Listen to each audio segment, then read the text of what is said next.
Boa noite para todos. Hoje é a nossa segunda aula de Cultura, Educação, Diversidade e Relações Étnico-Raciais com a professora Gabriela. Não vou precisar apresentá-la, ela já foi apresentada semana passada, então, sem mais delongas, já vou passar o comando desse encontro para ela, que a gente possa ter um bom momento aqui de estudo e reflexão. Obrigada, Gabriela, é com você. Se precisarem, estou por aqui.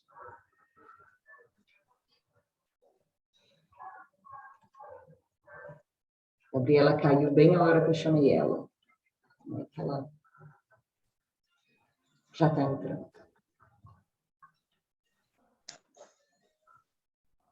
Voltei, tinha caído.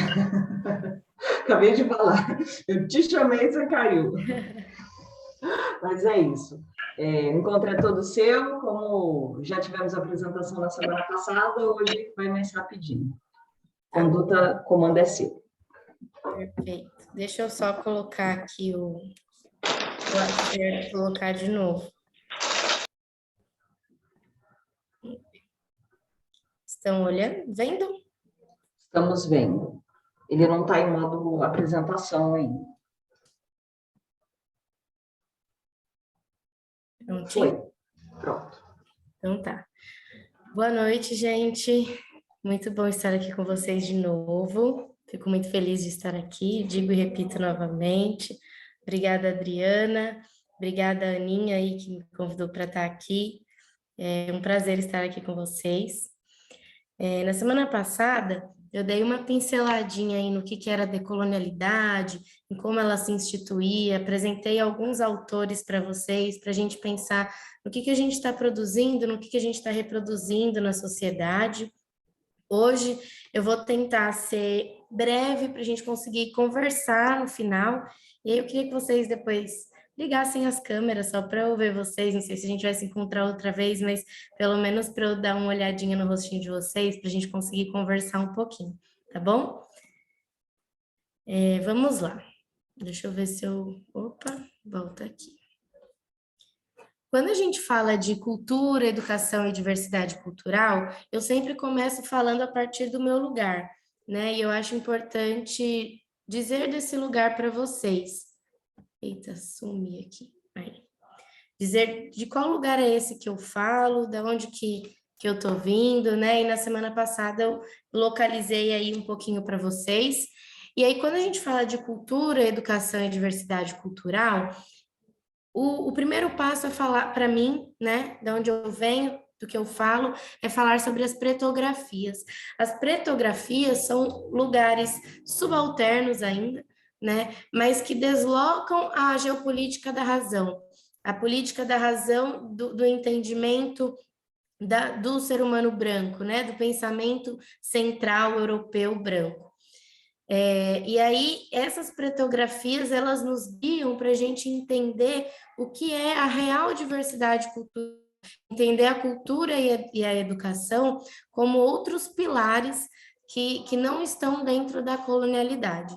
E aí, no fundo, eu trago para vocês, e já peço desculpas e licença, né, para o pessoal da organização, que eu modifiquei aí um pouquinho os fundos dos slides, se vocês preferirem, depois eu posso colocar aí em cima, mas eu dei uma coloridinha, trouxe umas imagens, se vocês quiserem, depois eu coloco em cima, tá? Não, deixa assim, a gente quer assim.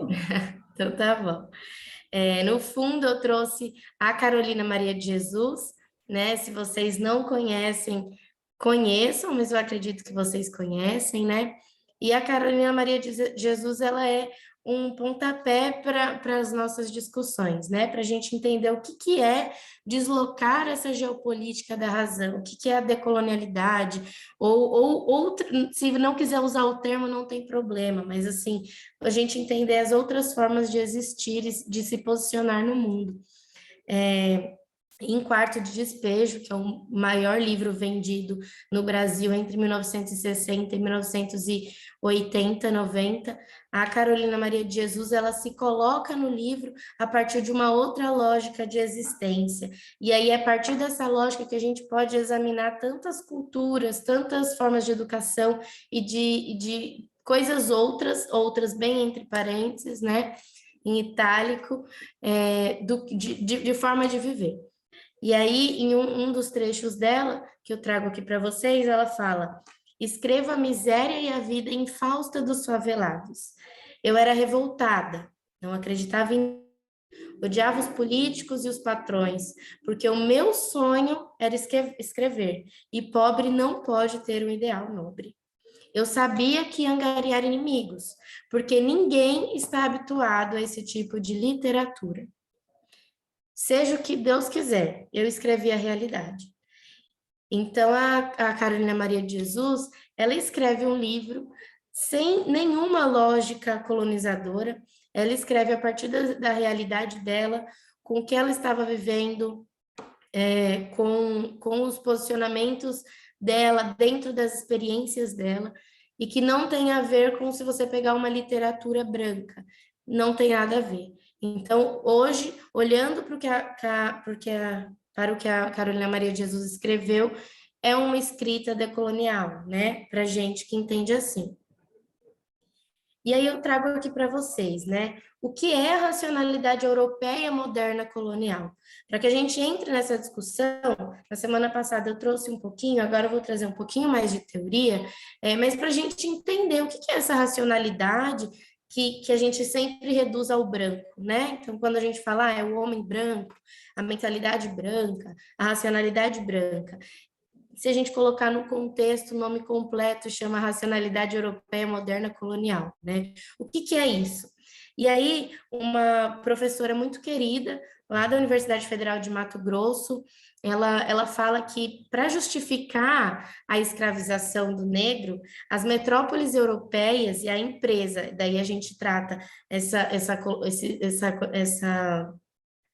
o colonialismo como uma empresa, né? A empresa colonial recorreram a todo tipo de artifício legitimador, para legitimar o quê? Essa racionalidade, essa forma de pensar.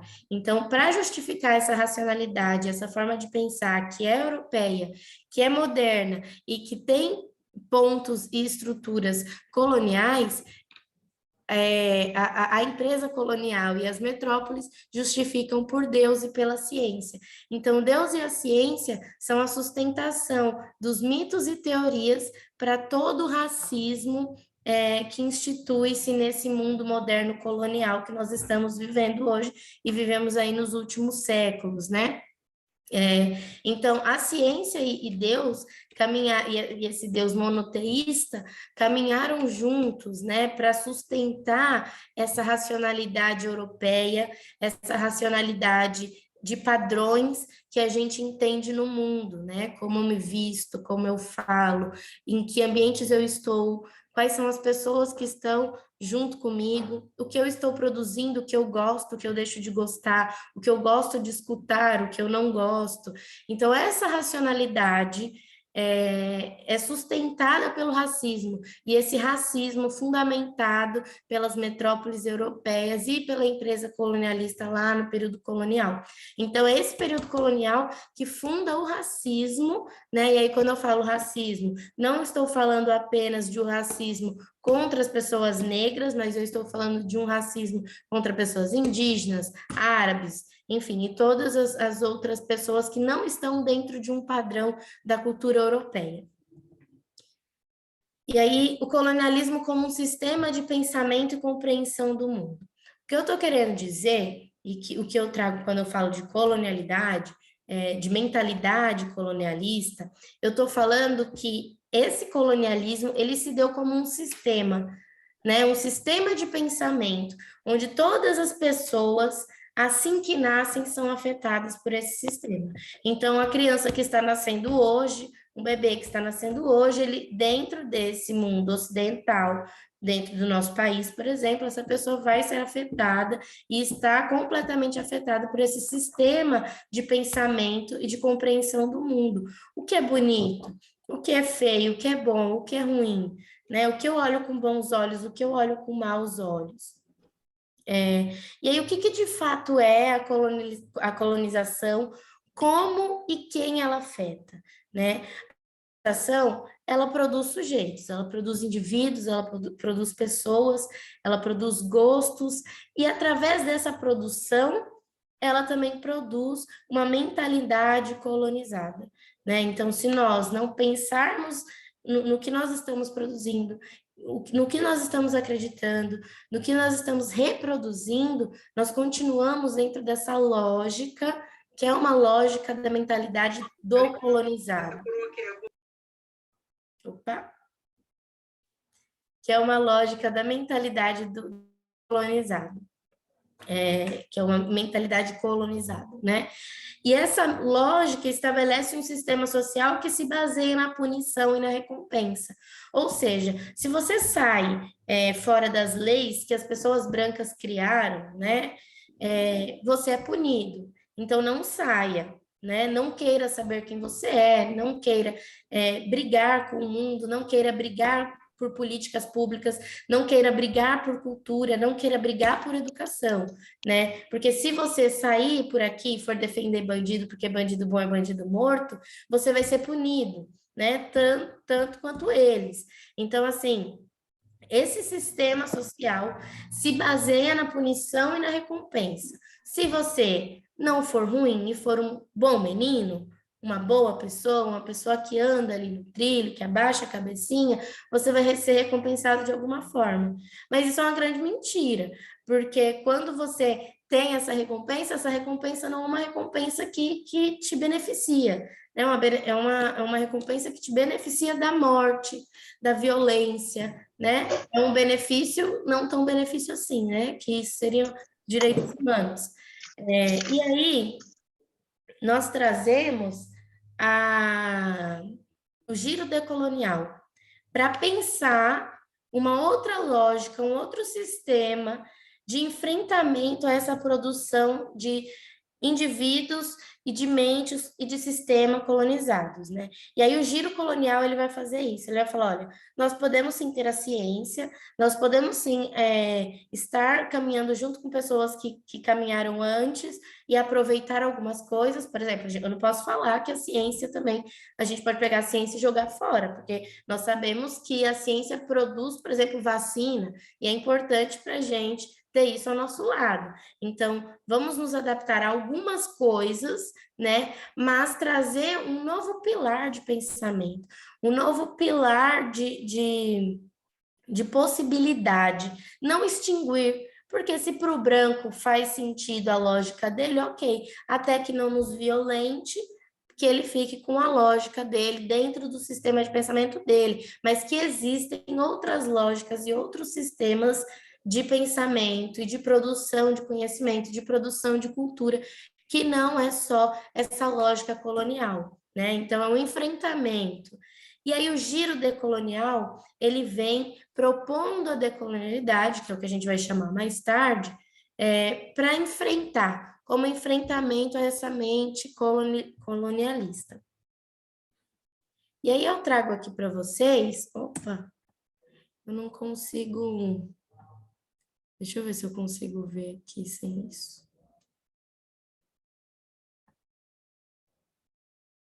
Só um minuto, gente.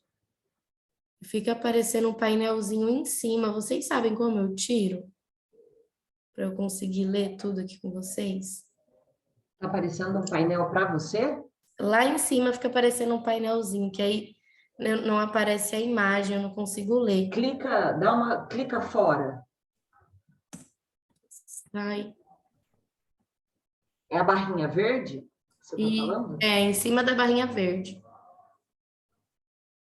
Aparece A Lívia câmera, participantes, chat, anotações. A Lívia do Espaço Via sabe me orientar, ou alguém sabe? Para nós aparece normal aqui.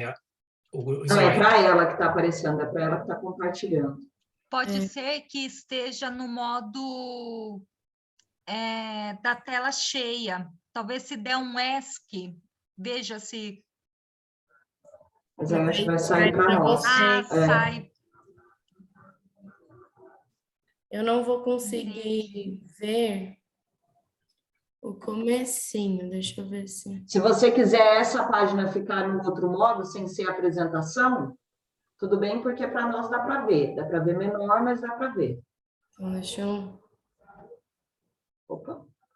Saiu alguma coisa aí? Apagou para a gente. Fez um Eu borrão. acho que essa barrinha você consegue arrastar ela. Tenta, tipo, arrastar ela como se fosse uma janela mesmo. Eu acho que ela se Ah, move. ela arrasta. É.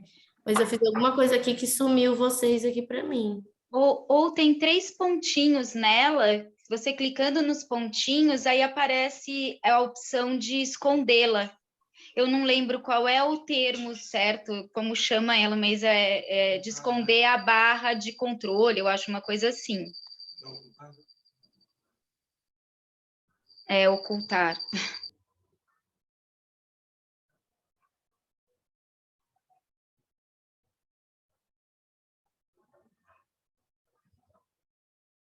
A senhora acho que caiu. Tá voltando.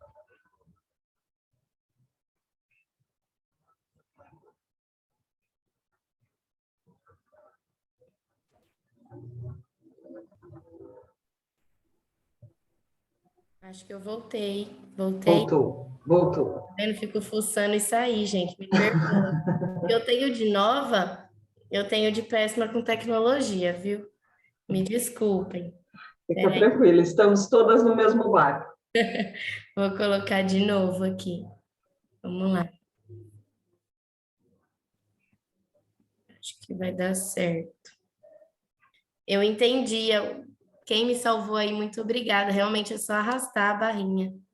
Ela vai para outro Teve cantinho. outra indicação aqui que nos 3 pontinhos da barrinha, se não me engano, tem a opção ocultar. Ah, tá. Perfeito. Agora vai dar para eu falar com vocês e ler. E aí, o Frantz Fanon, lá em 1968, ele vai falar assim: a zona habitada pelos colonizados não é complementar da zona habitada pelos colonos, ou seja, são zonas diferentes. Não há uma conciliação possível entre as duas.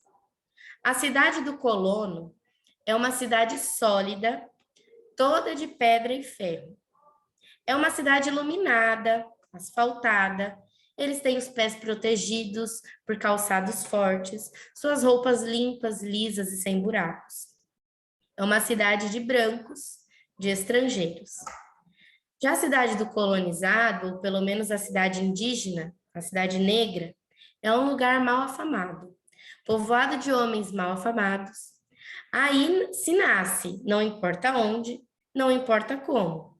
Morre-se, não importa onde, não importa de quê. É uma cidade faminta de pão, de carne, de sapatos, de carvão, de luz. É uma cidade de negros, é uma cidade de árabes.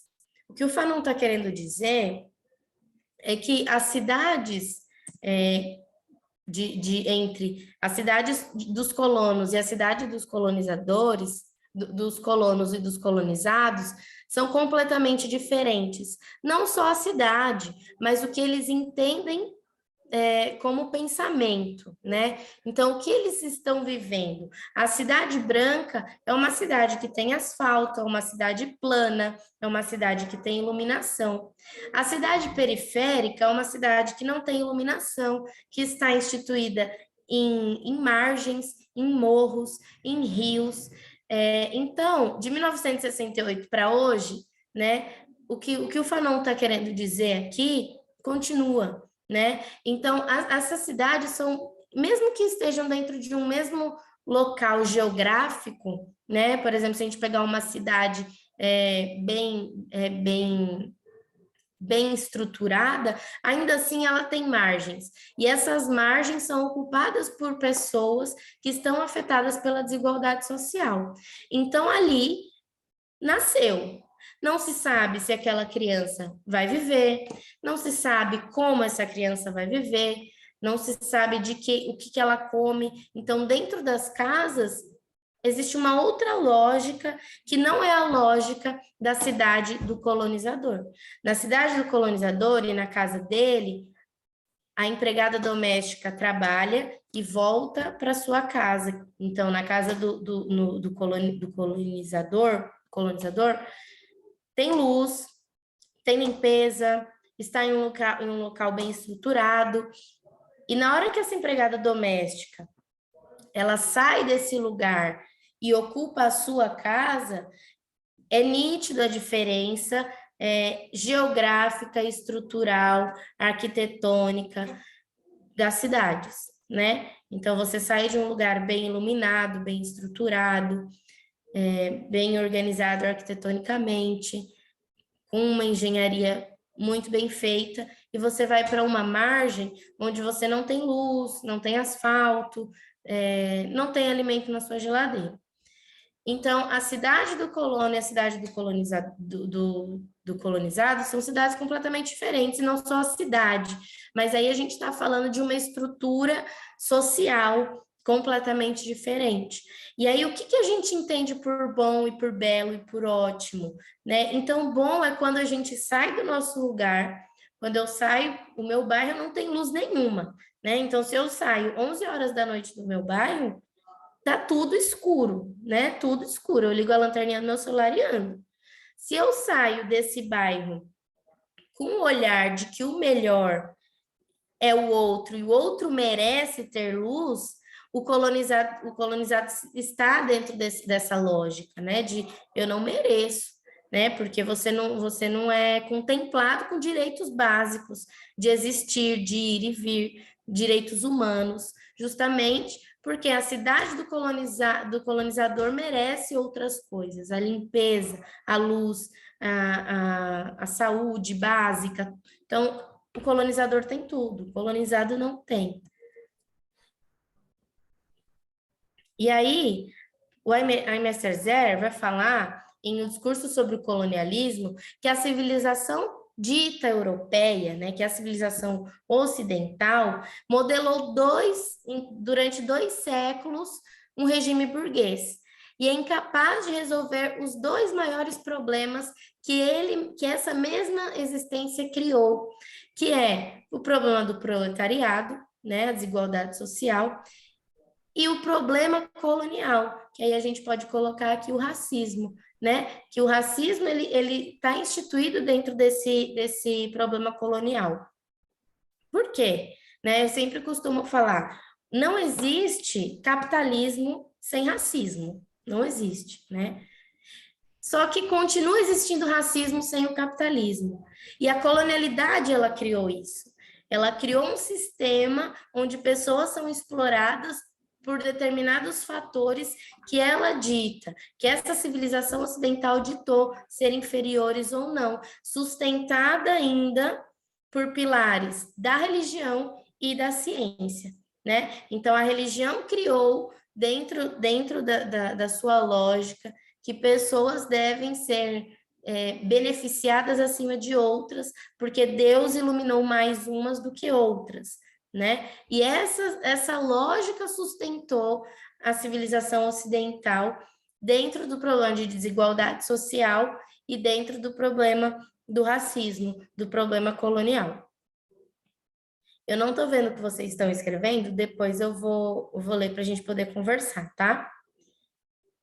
E aí, o Aimé Césaire, em 1978, ele ainda vai falar assim, entre o colonizador e o colonizado, só há lugar para o trabalho forçado, intimidação, pressão, polícia, imposto, roubo, violação, culturas obrigatórias, o desprezo, a desconfiança, a arrogância, a suficiência, a grosseria, as elites descerebradas, as massas aviltadas. Então, nenhum contato humano, mas relações de dominação e de submissão que transformam o homem colonizador em criado, ajudante, comitre, chicote e o homem indígena em instrumento de produção. Essa é a minha vez de enunciar uma equação. Colonização é igual coisificação. E aí, se a gente lembrar da última aula, onde eu falei que do Ailton Krenak, né, ele fala, olha, para nós indígenas a vida não é útil.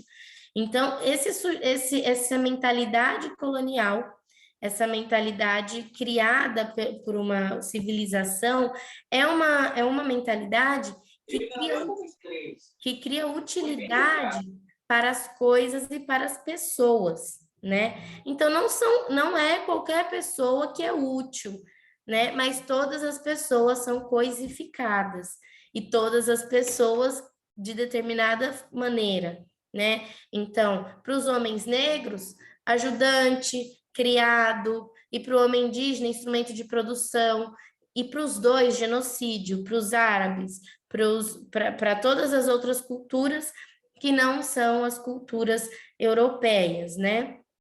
Então, para o sujeito, não gosto dessa palavra sujeito, mas para o indivíduo colonizado, ele está coisificado, né? Por que ele está coisificado? Nós acordamos em determinada hora do dia e vamos trabalhar porque nós temos uma utilidade, né? Nós precisamos e nós sustentamos essa lógica capitalista, somos nós que sustentamos.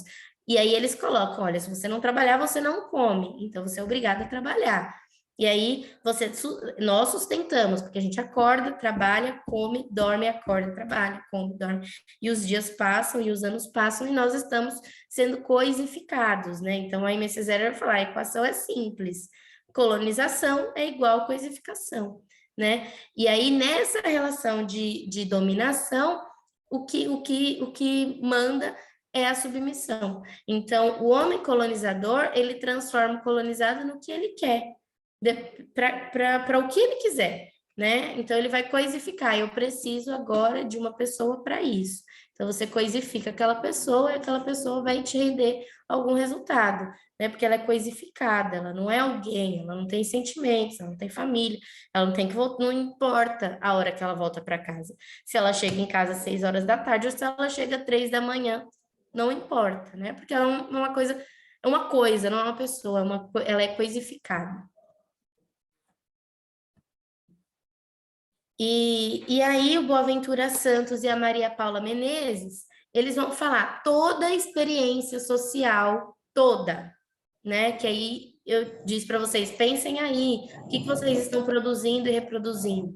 Eles vão falar toda a experiência social produz e reproduz conhecimento. Então, o colonialismo, para além de todas as dominações, porque é conhecido, foi também uma dominação epistemológica, ou seja, de conhecimento, de saber, de ciência. Uma relação extremamente desigual de saber-poder, que conduziu à supressão de muitas formas de saber próprias de povos de nações colonizados, relegando outros saberes para espaços de subalternidade. Ou seja, nessa relação que ele fala extremamente desigual de saber-poder, o que significa? O colonialismo já instituiu a ciência a partir do seu ponto de vista como verdade única. Se essa ciência tem uma verdade única, né, e epistemológica, e tem sustentação, as outras formas de saber foram dizimadas, foram relegadas à subalternidade. Para que eu quero essa forma de ciência? Ela não existe. Se a gente for pensar hoje nessa lógica de trabalho, né? Isa, eu acho que seu microfone está ligado. Se nós formos pensar na lógica que a gente tá, né? De trabalho, trabalha, estuda, volta para casa, trabalha, estuda, volta para casa, come, dorme, não tem um espaço para ir num parque, não produz outro tipo de conhecimento, outro tipo de saber, não tem outras leituras que não são as padronizadas pelo modus operandi aí europeu. Se você não tem esse feeling mesmo de ter acesso e de querer ir atrás de outros conhecimentos, faz sentido você, a partir de agora eu vou ter leituras indígenas. Por quê? Não tem, não faz sentido. Justamente porque essa lógica coloca uma verdade. Se você já tem a verdade, você acredita nela, você não vai poder acreditar em outras, né? Então, essa lógica conduz à supressão, o afastamento, dessas formas de saber dos povos colonizados, né? Então, outros saberes foram para espaços de subalternidade totalmente, né? E aí, eu trago aqui também ele é um professor, que é o Luiz Tiago Freire, ele estuda filosofia africana, e ele vai falar assim, olha, Na autodenominação de brancos, os dominantes construíram mentalmente as normatizações do que seria o ideal da humanidade, de tal maneira que conteria um tipo de cultura, de economia, de religião e conhecimento que seriam predominantes por justamente se manifestarem o ser branco, ou seja, a verdade e a instituição da normatização só existiria de uma forma. Então, as relações pessoais, as relações afetivas devem ser dessa forma. Então, nós deveremos ser monogâmicos, porque a religião sustenta isso, porque a ciência sustenta isso. Nós deveremos ser heterossexuais, porque a biologia sustenta isso, porque a religião sustenta isso. Então, eles criaram as normatizações de tal maneira que só elas se sustentam, só elas mesmas se sustentam. Então, uma única forma de cultura, uma única forma de economia, uma única forma de religião e de conhecimento que predominaria para que não existissem outras possibilidades de existência. E aí, o Aníbal Quijano, que é um dos fundadores aí da decolonialidade, ele vai falar: a colonialidade é um dos elementos constitutivos e específicos do padrão mundial do poder capitalista. Sustenta-se na imposição de uma classificação racial e étnica da população do mundo como pedra angular do referido padrão de poder que opera em cada um dos planos, meios, dimensões, materiais, subjetivos da existência social cotidiana em escala societal. Ou seja, a colonialidade, ela instituiu especificidades de um padrão mundial de poder, né? Então, esse padrão mundial de poder, além de ser capitalista, estaria perpassando todos os lugares desse planeta, se for ou de uma forma boa ou de uma forma ruim, independente de quem tivesse à frente, que ele fosse arrastado, né? Então, esse padrão colonialista arrastaria todos os lugares da humanidade, inclusive as culturas deixadas à margem. E aí se sustentou, né? Então, a colonialidade se sustentou numa classificação racial e étnica. Ou seja, nós temos dentro dessa lógica uma pirâmide do melhor para o pior, do que deve ser escutado, do que produz a verdade, do que produz a ciência, do que produz a cultura, do que produz a educação. Essas pessoas estariam no auge, né? E as outras lá embaixo, né? E aí o Membe, ele vai trazer uma ideia ele vai falar assim, olha, a ideia de divisão de raças é uma grande ficção. Primeiro porque já foi a própria ciência branca comprovou que só existe uma raça, que é a raça humana.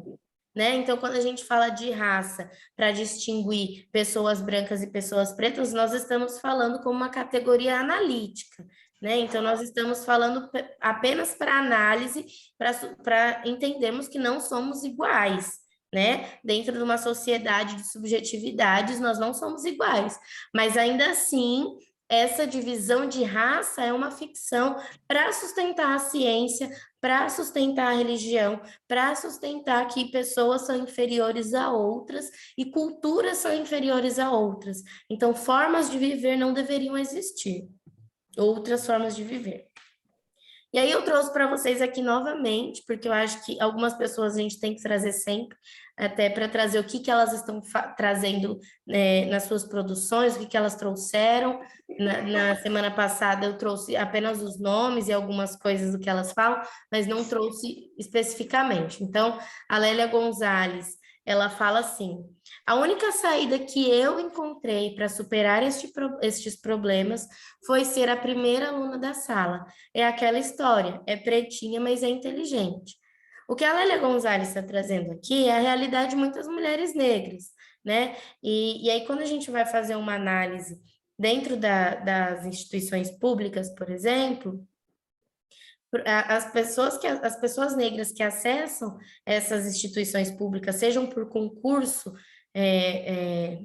para ser professores, né? Ou concurso, ou para ser contratado são mulheres. Geralmente não são homens negros, são mulheres negras que acessam esse lugar.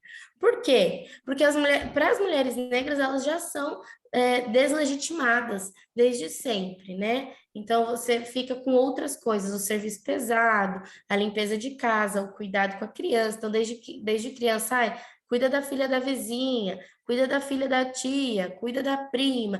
Então, essa mulher é delegada essas funções domésticas.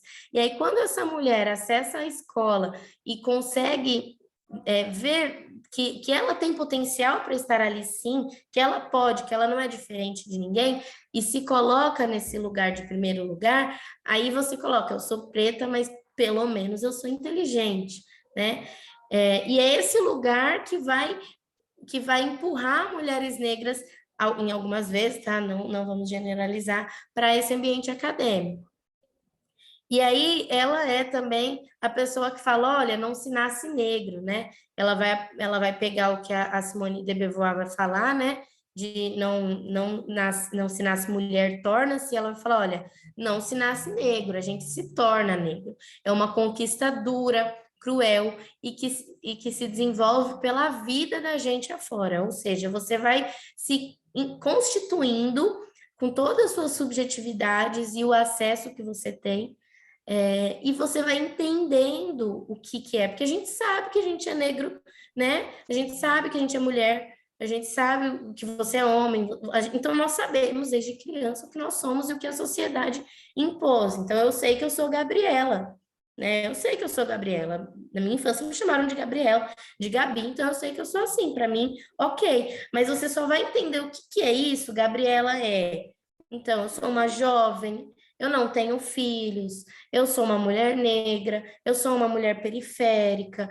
Então, você tem um monte de outras coisas que é o tornar-se, né? Então, o tornar-se negro é o que você vai encontrando na sua vida, né? Então, ela é pretinha, mas ela é inteligente. Você vai falar, opa, eu sou pretinha e inteligente, não mais inteligente, porque preto não é sinônimo de burro, não é.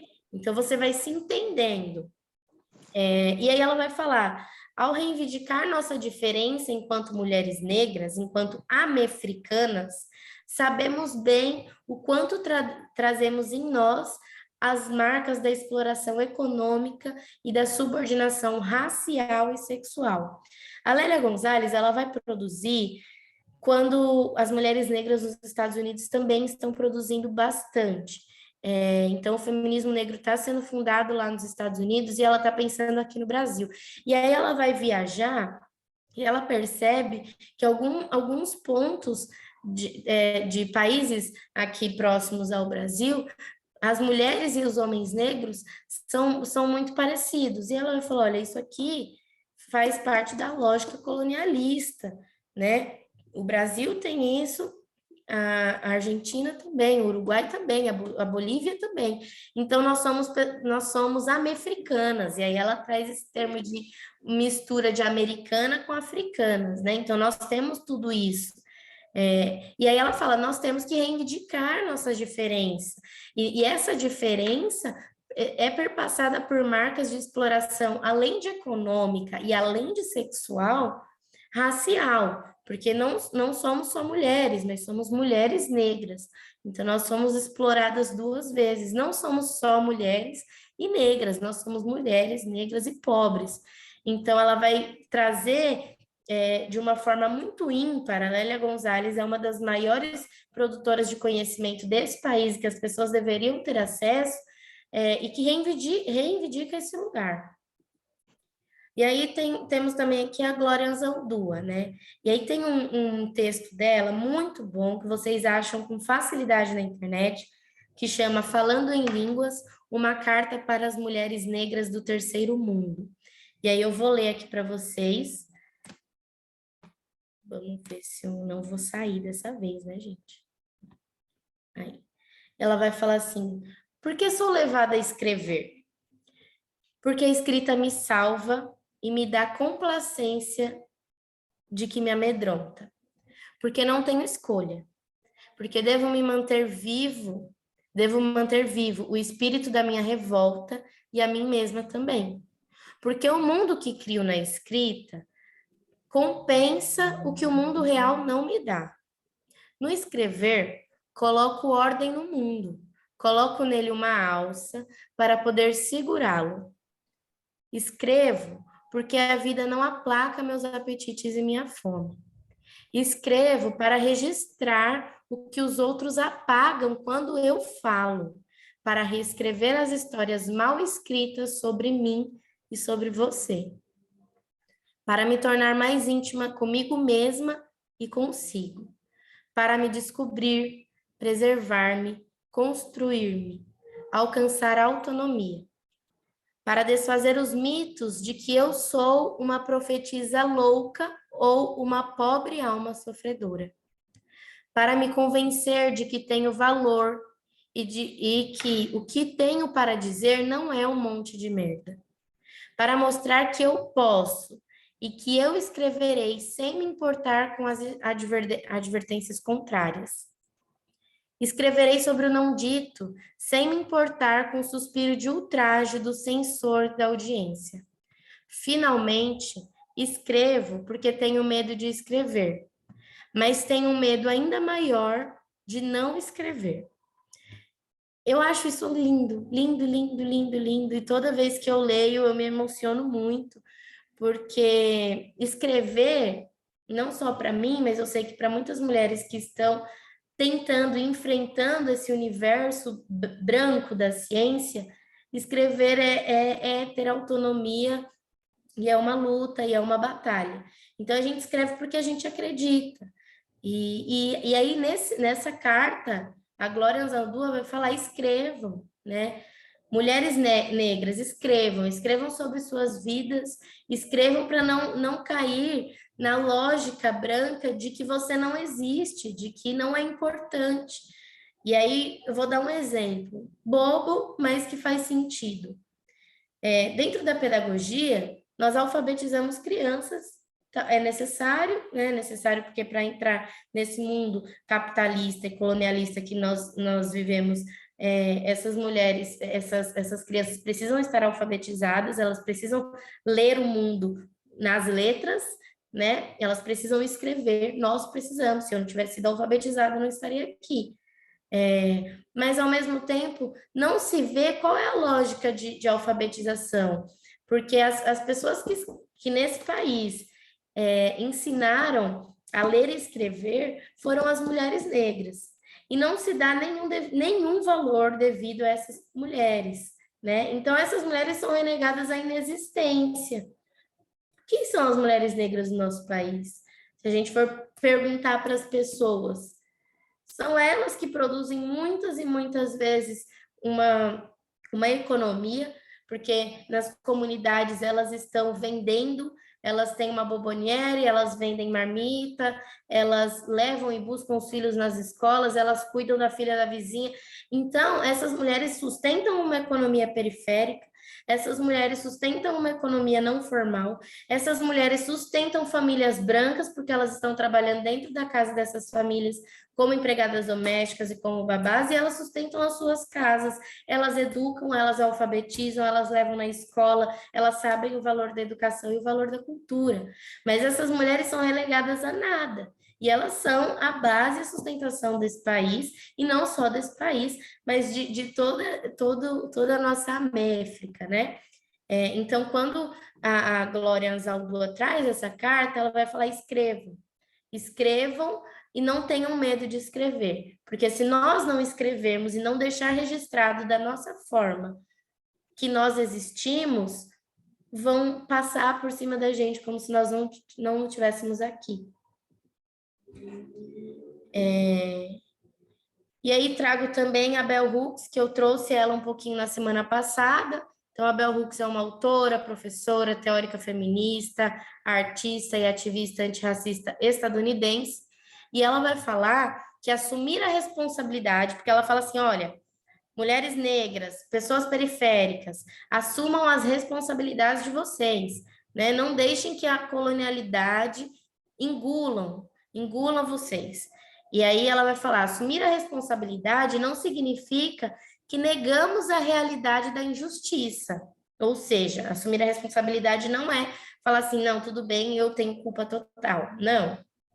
Por exemplo, racismo, sexismo e homofobia criam barreiras e incidentes concretos de discriminação. Simplesmente assumir a responsabilidade não significa que podemos impedir que atos discriminatórios aconteçam, mas podemos escolher como reagimos a atos de injustiça. Assumir a responsabilidade significa que, diante das barreiras, ainda temos a capacidade de inventar nossas vidas, moldar nossos destinos de maneira a maximizar o nosso bem-estar, ou seja, se cuide, né? Todos os dias praticamos essa mudança de forma para lidar com as realidades que não podemos mudar facilmente. O que ela está querendo dizer é: precisamos nos cuidar, precisamos cuidar do que nós estamos, da forma que nós estamos assumindo o mundo, né? Nós estamos, e aí eu digo para vocês, não só mulheres negras, mas mulheres brancas, homens, pessoas não binárias, transexuais, brancas e pretas, indígenas, todas as pessoas que estão aqui, nós estamos assumindo a responsabilidade, nós estamos assumindo a responsabilidade de reagir quando você vê a uma injustiça, e essa injustiça não é uma injustiça de, eu vi uma pessoa apenas, né? Vi uma pessoa praticando um ato racista no supermercado e eu fui. Não é só isso, é dentro da sua casa. O que você está fazendo com seus filhos? Como que você está tratando as crianças de dentro da sua casa? Como que você trata a sua namorada, o seu namorado, o seu namorado? Como que você está se relacionando com essas pessoas e com o mundo? Você está assumindo essa responsabilidade de se manter dentro desse mundo colonialista e tudo bem ou não? O que você está fazendo? E aí é para isso que a Bell Hooks chama atenção, né? Vamos pensar e assumir as nossas responsabilidades. Porque a gente já sabe que o mundo cheio de injustiça institucional está aí, né? O mundo racista, o mundo homofóbico, o mundo com todos os problemas sociais criados pelo capitalismo, pela religião, pela colonização, está aí. E o que a gente vai fazer com isso? Né? Então, ela nos chama para assumir essa responsabilidade e falar, olha, agora nós temos que fazer alguma coisa. E aí eu não posso falar para vocês, a partir de agora o mundo vai ser esse, e vamos trazer a decolonialidade como forma de existir. Não, mas é no meu individual, né? Eu chamo a atenção do meu pai quando ele fala alguma coisa machista. Quando ele manda eu lavar a louça, o que eu faço? Né? Porque ele tem 2 mãos, ele também pode lavar a louça.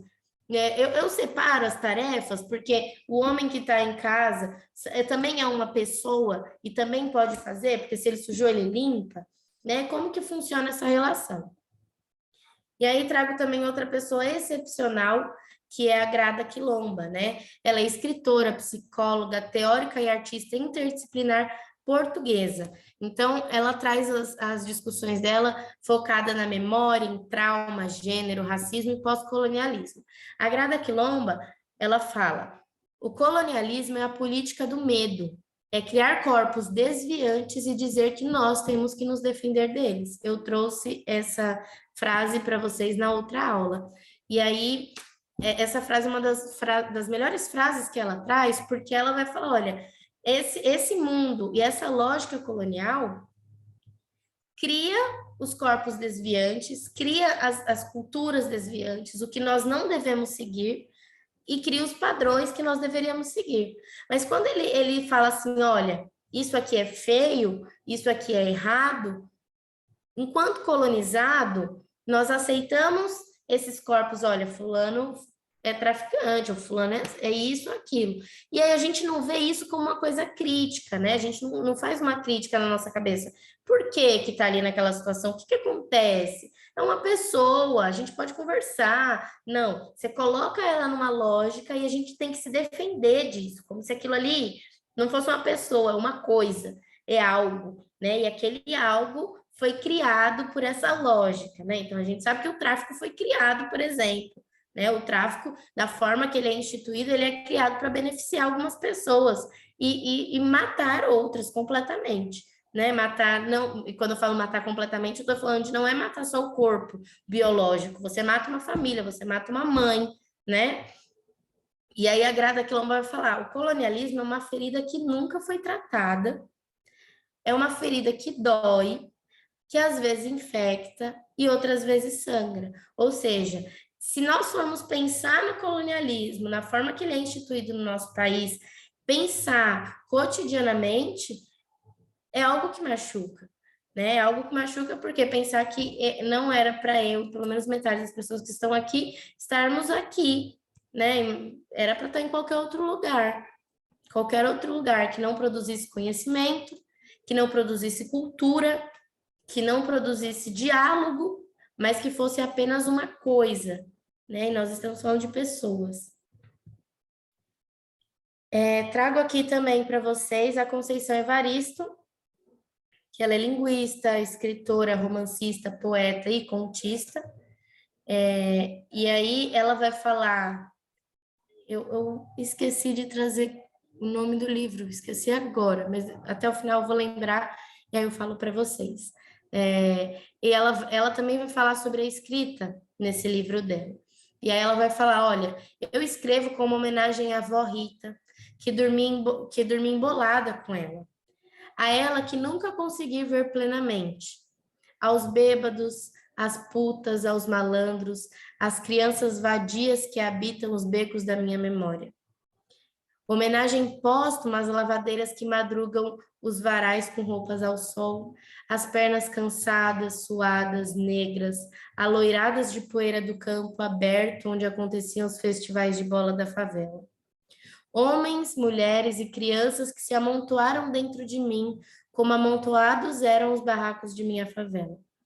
Quando a Conceição Evaristo traz esse trechinho no livro, ela vai falar sobre a escrevivência, né? E aí também entra como a pretografia, que eu tinha falado no começo aqui da nossa aula, né? A Conceição Evaristo vai escrever a partir de um lugar da vivência dela. Aí muitas pessoas renegam e relegam essa escrita dela para biografia. Não é uma biografia, é uma escrita da vivência. Às vezes ela não está falando dela, às vezes ela está falando de uma pessoa que ela vivenciou, né? E ela está falando a partir da perspectiva dela. É uma escrevivência. E aí ela traz para a gente uma coisa que eu também sempre trago para as minhas escritas e para o que eu escrevo, para o que eu produzo, é que eu não escrevo sozinha. A partir de hoje, eu sou o que nós produzimos aqui hoje, né? Então, a partir de hoje, claro, né? Eu preciso que vocês falem, conversem comigo, mas vamos supor que o Pedro Otávio fale, né? E ele fala de uma experiência, e a Alcídia também se pronuncia. A partir de hoje eu vou ser outra Gabriela, vou ser a Gabriela que tem uma memória do que o Pedro falou. Eu sei da existência do Pedro, da Paloma, da Alcídia. Então, a partir de hoje, eu sou todas as pessoas que passaram em determinado momento da minha vida. Então, eu sou o João, que estudou comigo lá na 6ª série, que chutou uma bola na lâmpada e derrubou a bola. Eu sou essa Gabriela que viveu e derrubou a lâmpada. Então, eu vivi essa experiência, eu vi. Eu não sou só uma pessoa, eu não sou só a Gabriela. Eu sou todos aqueles que me marcaram de alguma forma, né? Então, eu sou muitas pessoas dentro de uma só. E aí, quando eu escrevo, eu vou escrever a partir dessa vivência, que é a escrevivência, que é uma forma de se posicionar no mundo, que é uma forma de produzir saberes, né? Então, a Conceição Evaristo, ela traz esse termo para a gente, ela não traz como uma lógica teórica da academia, muito pelo contrário, ela traz dentro da literatura, né? Não sei se, inclusive, ela gostaria que nós trouxéssemos esse termo para a academia, para trazer, a partir de agora, todas as pessoas vão escrever como escreviventes, né? Escrevivência. Não sei, mas quando a gente pare um documento no mundo, né? As pessoas fazem muitas coisas com ele. E eu trago sempre escrevivência para a literatura. Então, a literatura também é isso. Eu sou aqueles que me marcaram. E aí, a Conceição Evaristo vai trazer isso como uma outra forma de viver, uma outra forma de produzir conhecimento.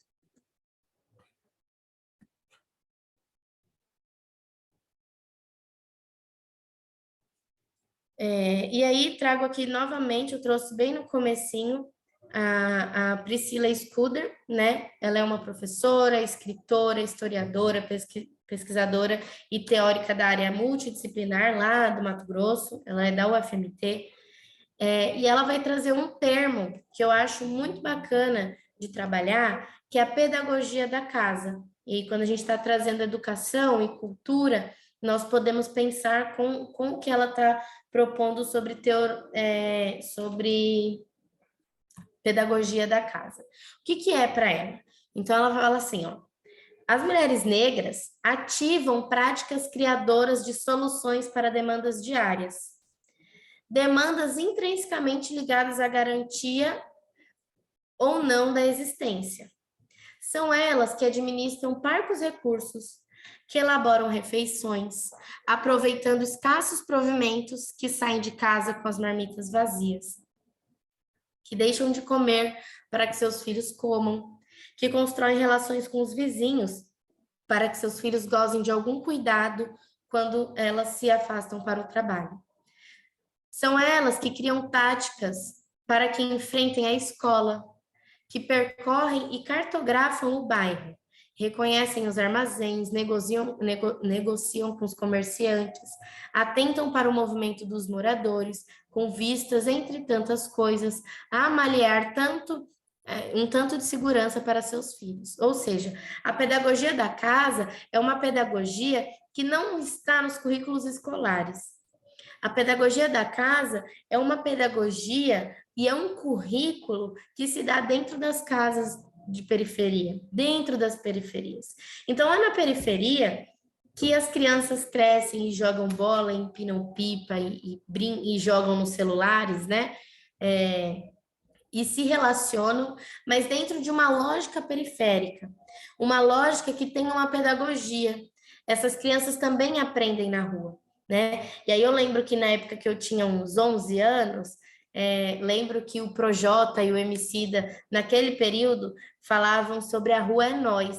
A Rua é Nós é isso, né? A Rua é Nós do movimento político e musical é trazer a realidade da rua, é a realidade periférica.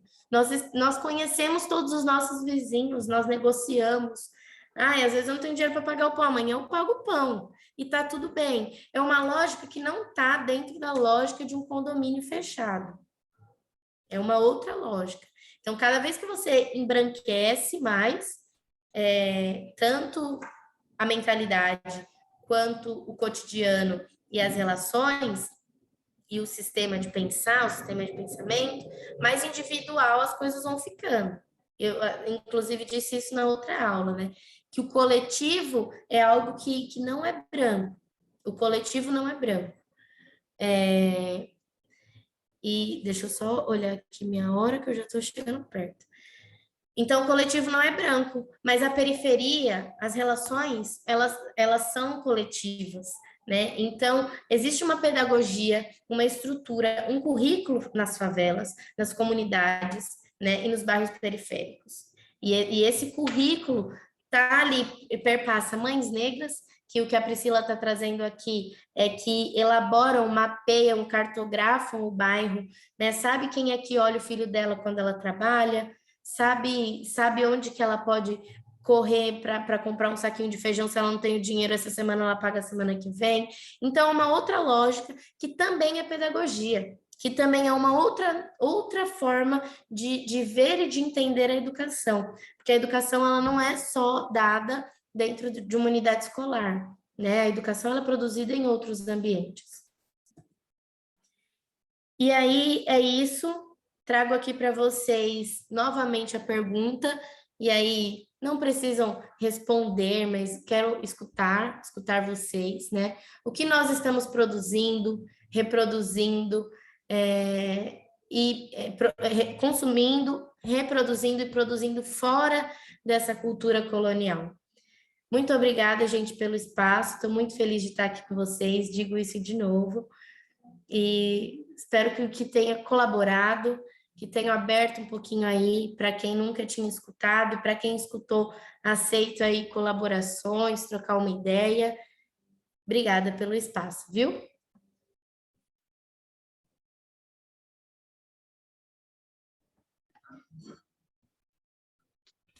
Maravilha, gente. Quem quiser se inscrever para fazer fala agora, trocar ideia com a Gabriela, é só levantar a mão que eu vou fazendo uma ordem de fala e aí a gente vai trocando conhecimento aqui.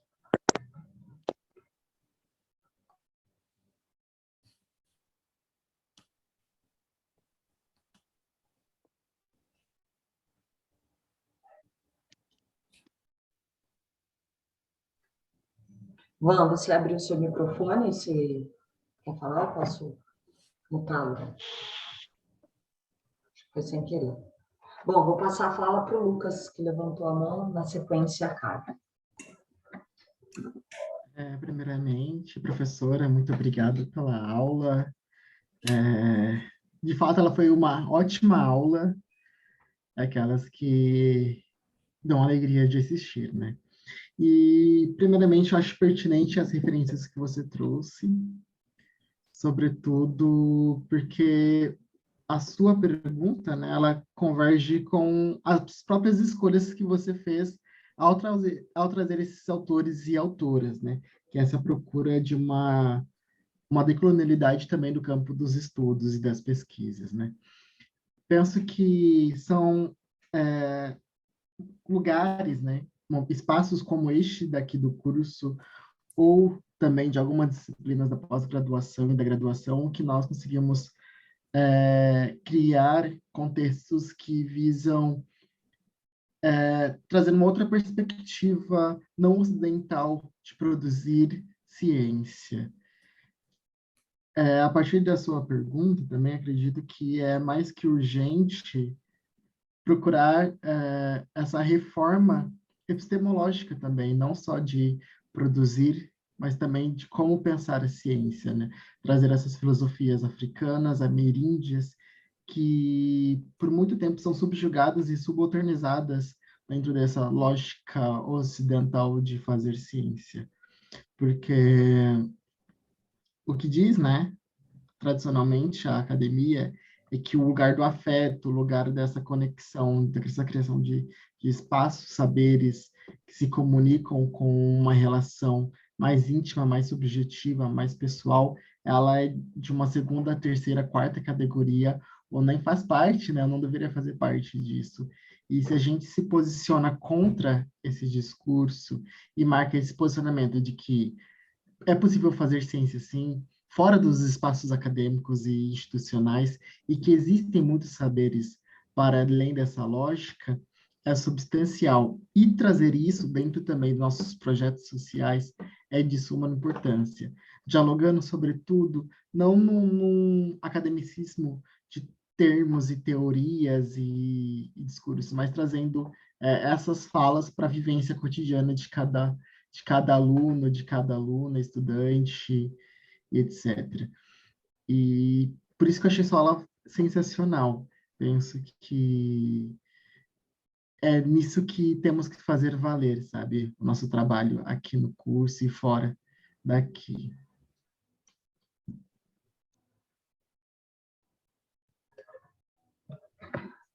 Agora, eu acho que é a Carla. A gente pode fazer bloquinhos e aí depois a Gabriela vai comentando. Oi, boa noite, pessoal. Novamente, parabéns, Gabriela, pela aula. Eu acho que, como o Lucas falou, muitas referências, né, importantes que você traz para a gente. E eu fiquei aqui pensando de uma conversa que eu tive semana passada. Bom, eu já falei aqui, né, eu sou bibliotecária e a minha prática é levar ação cultural para o mundo corporativo. Então, eu faço ações de cultura e leitura dentro de uma empresa. Isso é muito bacana porque a gente não vê isso, né, nas empresas. É só meta, meta, meta, resultado. E nesse lugar eu tenho essa oportunidade de fazer esse convite, de apresentar as pessoas para essa reflexão. E aí eu estava conversando com uma analista semana passada, e ela estava dizendo disso, como que a gente pode criar mais ambientes para o refletir, para o pensar, porque eu acho que quando você traz, né, todas essas referências desses escritores e dessas escritoras, como que a gente pode pulverizar isso, né, para mais pessoas, para que elas bebam dessas fontes, para que elas encontrem muitas vezes respostas, elas encontrem caminhos para esse dia a dia, porque quando você traz, né, o que eu estou consumindo, o que eu estou reproduzindo, é da minha própria experiência. Eu não tinha muita proximidade com escritoras negras, né, até um tempo atrás, e também esse era um tema que eu sempre tive que pensar com muita, sabe assim, aquela frase, pisando em ovos, como que eu vou trazer isso para o corporativo? Porque para o marketing, toda empresa fala, nós trabalhamos com diversidade, somos isso, somos aquilo, mas a gente sabe que no dia a dia não é tão simples assim.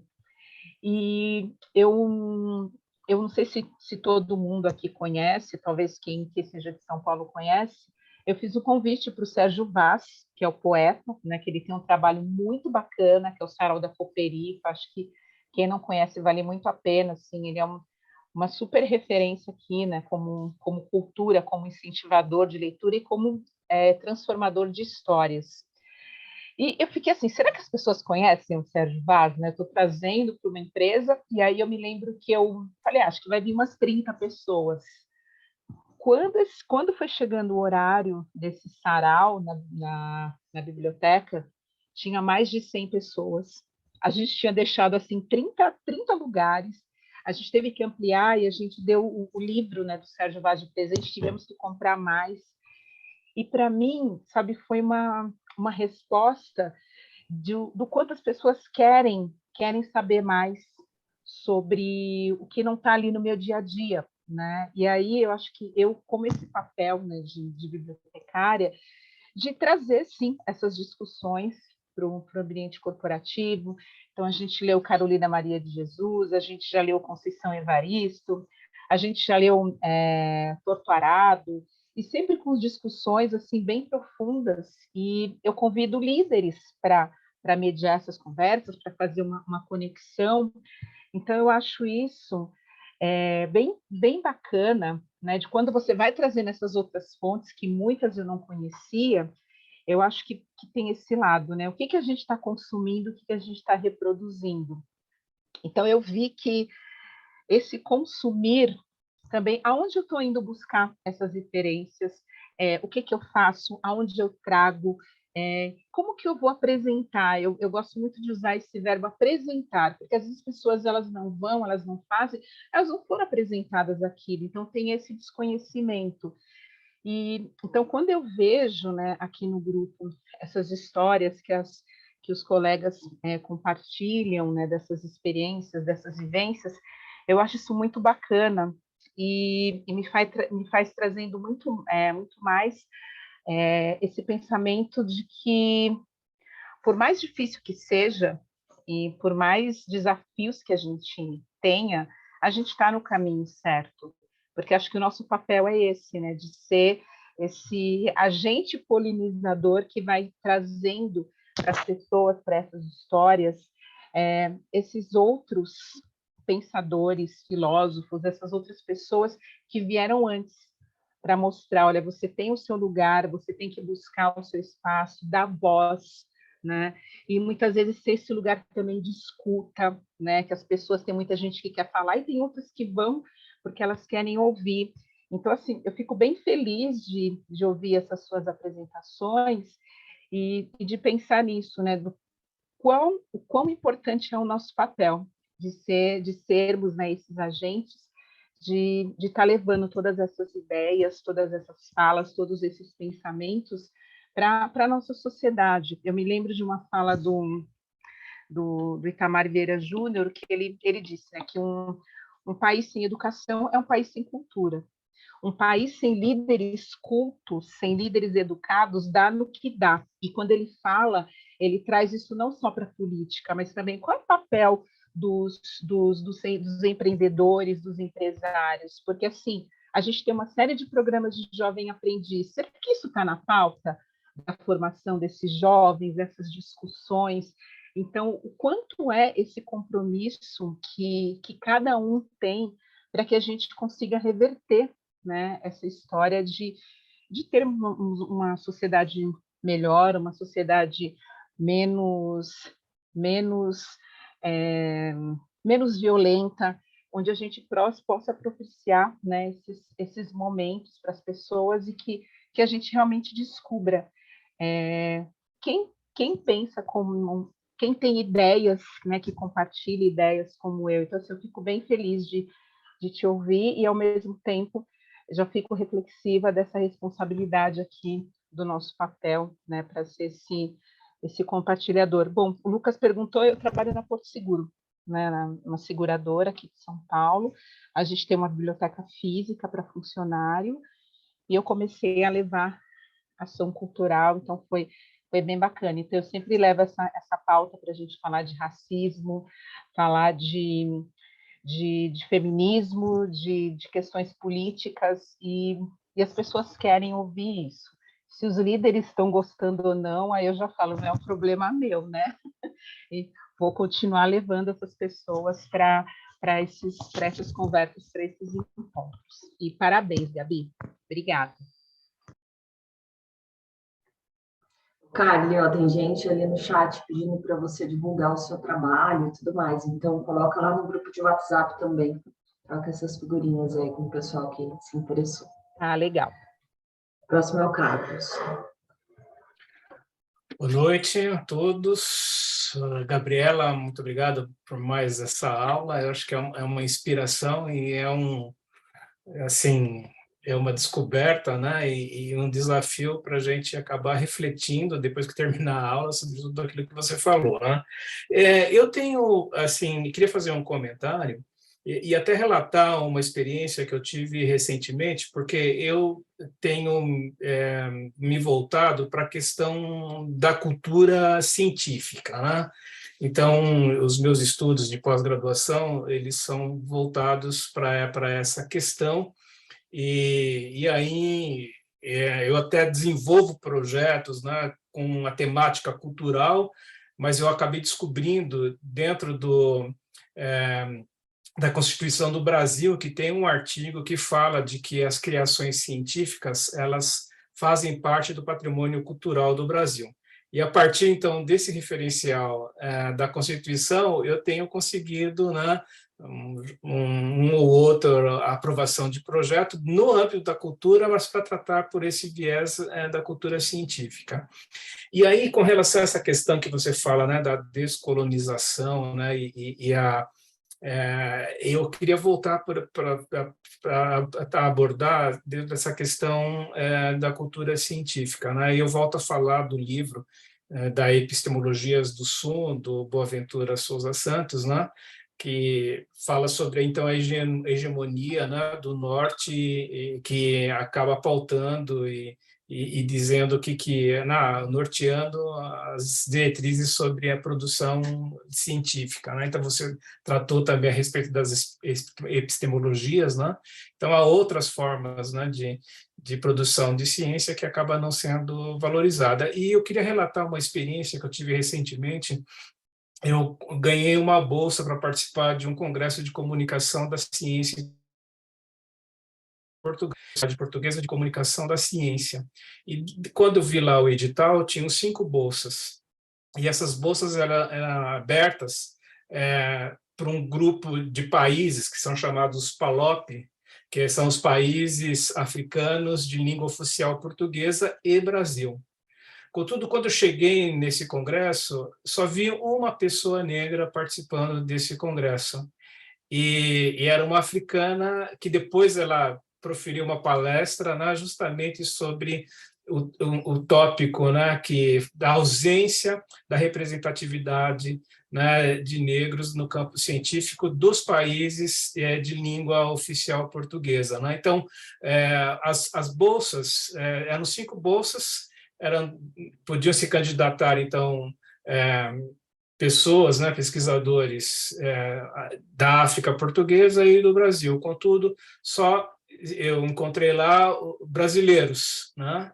E a questão era que o seguinte, que ou não houve aplicação, né, a justificativa, né, ou então que as submissões não atingiam um nível de que as propostas pudessem ser, então, aprovadas, né? E aí a fala também dessa pesquisadora da Nigéria, que criou na África um programa de comunicação da ciência, ela discutia exatamente essa questão, né? O que se passa na falta de representação, né? Da ciência dos países de língua oficial portuguesa, né? E aí a questão não há produção científica, né? Ou há uma produção científica que ela não é descolonizada, né? Então não se dá essa visibilidade para essa produção científica. Então eu queria discutir um pouquinho sobre apresentar essa questão, né? Por esse viés, né? Que é o foco que eu me concentro da cultura científica. E eu estou propondo uma pesquisa junto com a Universidade de Aveiro, em Portugal, mas para isso a gente precisaria a obtenção de fundos. Eu trabalho também com histórias em quadrinhos, né? E existe uma pesquisa chamada Desenho Cientista. Então, quando se pede para as crianças, para os estudantes desenharem um cientista, pela forma que eles desenham o cientista, a gente consegue fazer a leitura qual é a percepção, né, que eles têm, então, do que é ser um cientista. E agora tem um grupo que criou uma nova forma de se avaliar, que desenhe uma história em quadrinhos sobre o que é um cientista e o que é a ciência, né? O ambiente onde o cientista trabalha. Então, a minha proposta, mas aí a gente depende da obtenção de verbas, né? É de fazer uma pesquisa Portugal, Brasil e também com as crianças dos países africanos, para tentar também encontrar, né, respostas, né, como que essas crianças veem o que é ser um cientista e o que é para a produção da ciência, né, trabalhar sobre essa questão da cultura científica, né? Será que não existe ou ela não é, né, não foi descolonizada, né? Então eu queria só trazer essa contribuição, porque a partir, né, da sua fala eu acabo fazendo essa aplicação para o meu foco de interesse, que é com relação à questão da cultura científica, né? Quer dizer, existe, né? Só que como que a gente faz para dar visibilidade a isso, né? Esse é um desafio, né? Obrigado. Vou chamar o Gleidson. Olá, boa noite a todos e a todas. Obrigado também, Gabriela, por essa aula, né? Que está abrindo os horizontes para a gente. E eu estava questionando hoje, e você falando e trazendo alguns relatos, né, de algumas escritoras, de como a educação, e especificamente quando eu estava questionando, era o curso, na verdade, era a matéria de artes nas escolas. E aí eu estava buscando entender, né, como se deu a introdução dessa matéria de artes nas escolas e qual era a função. E aí a gente conversando sobre cultura em um módulo que tem educação, aí, e a cultura ser transversal, imaginar que falta na formação dos professores, infelizmente, né, essa curiosidade também de trazer essa abordagem, principalmente de autores, né, que não sejam os mesmos, né, no sentido de ser os colonizadores e ser sempre eurocêntrico. Então, eu acho que a gente precisa muito caminhar, né, para que a gente consiga reformular essa educação, né, no sentido de essas matérias que são hoje dadas, né, acho que precisa o Ministério da Educação, a gente fazer essa intervenção dentro do Ministério da Educação, para que mude completamente a lógica que é nos dada, porque, basicamente, parece que a gente está entrando numa educação apenas para domesticação, né? Então, isso eu acho que quando a gente lê que a escrita ela é a forma de travar uma disputa entre a realidade ali, muitas vezes, né? Porque você está falando sobre aquilo que você talvez não consiga expressar no dia a dia, e a escrita vai fazer esse trabalho, que a gente, quando escreve, né, e essa escrita dentro da sala de aula, estou falando na sala de aula, ela é sempre pensada de uma forma contrária a isso, né? Sempre uma escrita para enjaular o pensamento, para enquadrar, para colocar em um determinado lugar, ou para trazer um resultado, né? Daquele resultado de nota e tal, que tem que estar naquele formato, enfim. Não faz, eu acho que o questionamento que a gente tem que fazer, né? Qual é o tipo de escrita que é essa que a gente está fazendo? Qual é o tipo de pensamento que a gente está fazendo? Qual é o tipo de educação, né? Que aí, no âmbito geral, quais são as matérias que estão sendo trazidas para a educação? E eu acho que agora é a hora de romper isso, né? E eu lembrando esse questionamento que, num lugar de ter professor de artes nas escolas, eu acho que agora a gente precisa colocar gestão e produção cultural no lugar de arte. Tipo, eu acho que faz mais sentido, né? Então, acho que era um pouco disso que eu queria falar, tá? E é isso.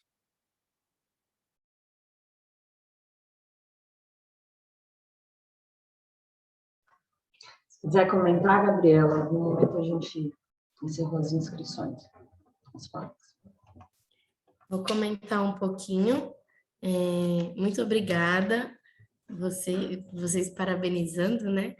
Eu que agradeço pelo espaço, por vocês estarem aqui. É muito importante saber que vocês estão interessados, que existem pessoas interessadas, né? E que nós não estamos sozinhos. Então, parabéns não é para mim, é para vocês, né? Porque se existe incômodo, existe vontade de mudar alguma coisa que já está estabelecida. E aí eu anotei aqui, muito obrigada, Lucas, e eu, para não pular o Lucas, né?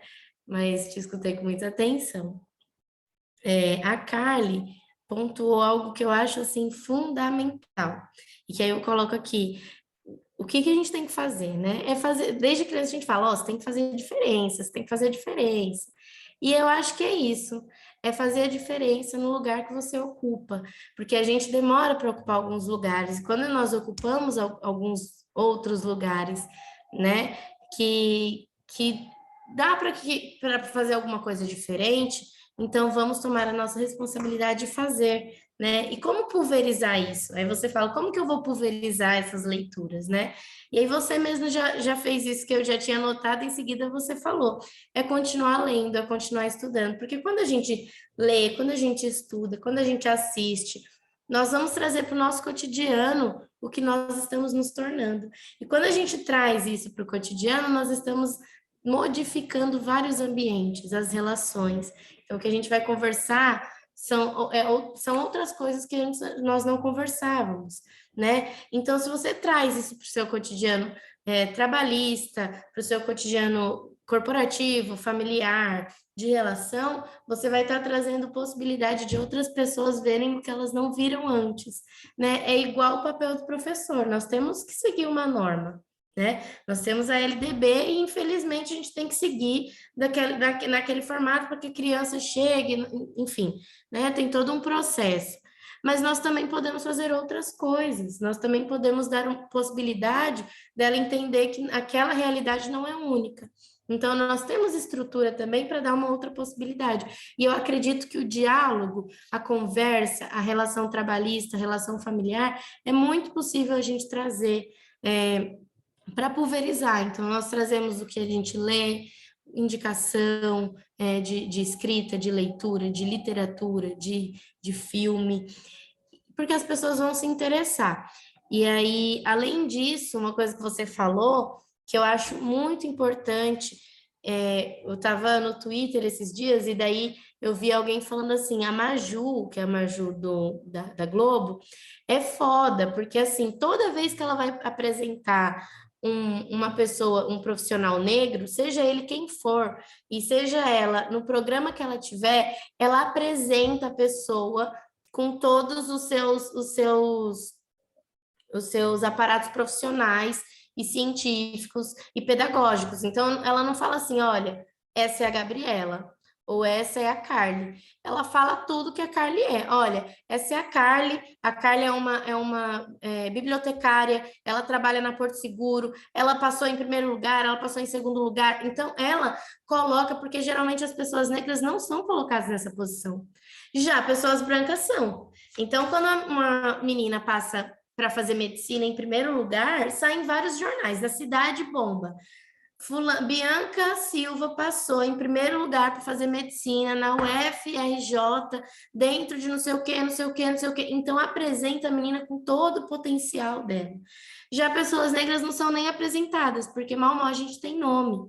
Nós não temos sobrenome, nós não temos antepassados, não sabemos de onde a gente veio. Então, assim, não se apresenta. Então, quando você apresenta a pessoa com tudo que ela é, olha, é mestre nisso, é doutor naquilo, trabalhou tantos anos como coordenador de não sei o quê, faz isso, faz aquilo, é impulsionar. Então, você vai estar impulsionando para as pessoas entenderem que aquela pessoa é alguém muito importante, tanto quanto outra pessoa que talvez estaria ali, uma pessoa branca. Então, é ocupar os lugares, e ocupar os lugares na sua completude, não só de estar ali, né? Então, se você, por exemplo, tem essa possibilidade de levar pessoas negras, indígenas, quilombolas, enfim, periféricas, mulheres, crianças, para ocupar alguns lugares, então que esses lugares sejam ocupados por essas pessoas que antes não eram escutadas e que elas tenham possibilidade de ser apresentadas por tudo que elas são.